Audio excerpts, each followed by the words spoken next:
Hello everyone, welcome to my new mini blog. So এই ব্লগটা ছিল 17 তারিখ সকালে, আর সেই দিন কিন্তু আমার স্কুলে একটা এক্সাম ছিল, তো আমি সেটাই দিতে গেছিলাম। আর এখন কিন্তু আমি যাচ্ছি বাড়ির দিকে। আর বাড়ির দিকে যাওয়ার সময় কিন্তু আমি এখানে একটা দেখতে পাই কালো বাদরকে।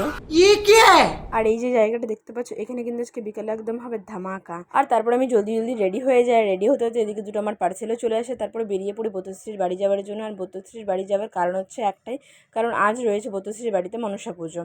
আর তারপর চলে আসছি আমরা ঠাকুর দর্শন করতে। আর সত্যি আজকে মাকে একদম অপূর্ব লাগছিল দেখতে। তো তারপর এখানে সব কিছু জোগাড় করা চলছিল পুজো শুরু হবে বলে। আর আমার কিন্তু বতশ্রীর বাড়ি যেতে যেতে প্রায় অনেকটাই লেট হয়ে যায়, তাই কিন্তু আমি গিয়ে না গিয়ে বসে পড়ি খেতে। আর এখানে দেখতে পাচ্ছ আরেকজন আমার বসে বসে খাওয়া দেখছিল। তো তারপর কিন্তু আমার খাওয়া দাওয়া কমপ্লিট হয়ে যাওয়ার পর আমরা কিন্তু সবাই মিলে বাইরে বসে বসে একটু আড্ডা দিচ্ছিলাম। তো তারপর কিন্তু শুরু হয়ে যায় মা মনসার পুজো, আর আমরা কিন্তু চলে যাই পুজো দেখতে। আর তারপর কিন্তু আমি বেরিয়ে পড়ি বাড়ি যাওয়ার জন্য। তো তোমাদের সাথে দেখা হচ্ছে পরের একটা নেক্সট মিনি ব্লগে। আজকের মতন টাটা।